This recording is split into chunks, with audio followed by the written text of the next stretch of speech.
మన ఫాలోవర్ అడిగిన ఒక క్వశ్చన్ ఏంటంటే అండి, తనకు ఆల్రెడీ పిల్లలు కాకుండా ఆపరేషన్ అయిపోయింది. బట్ తనకి ఇప్పుడు మళ్ళీ ప్రెగ్నెన్సీ అవ్వాలని ఉంది. తనకి ఎటువంటి ఆప్షన్స్ ఉంటాయి మేడం అని అడిగారు.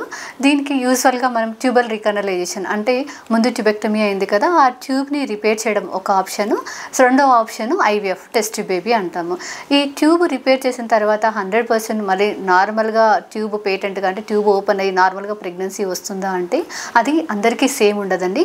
ఎందుకంటే మీకు ముందు ట్యూబెక్టమీ అయిపోయినప్పుడు, ముందు ఆపరేషన్ అయినప్పుడు ట్యూబ్ ఎంత రిమూవ్ చేశారు, ఫింబ్రియా ఉంచారా, రిమూవ్ చేశారా, ట్యూబ్ చుట్టూ అతుకులు ఎంత ఉన్నాయి, ఇప్పుడు మనం రిపేర్ చేయడానికి మళ్ళీ అతికించడానికి ట్యూబ్ సఫిషియెంట్గా ఉందా లేదా దానిపైన డిపెండ్ అయి ఉంటుందండి.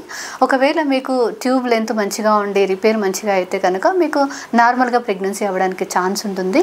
కాకపోతే వీరికి ట్యూబల్ ప్రెగ్నెన్సీ అంటే ఎక్టోపిక్ ప్రెగ్నెన్సీ ఛాన్సెస్ అనేవి కూడా ఉంటాయండి.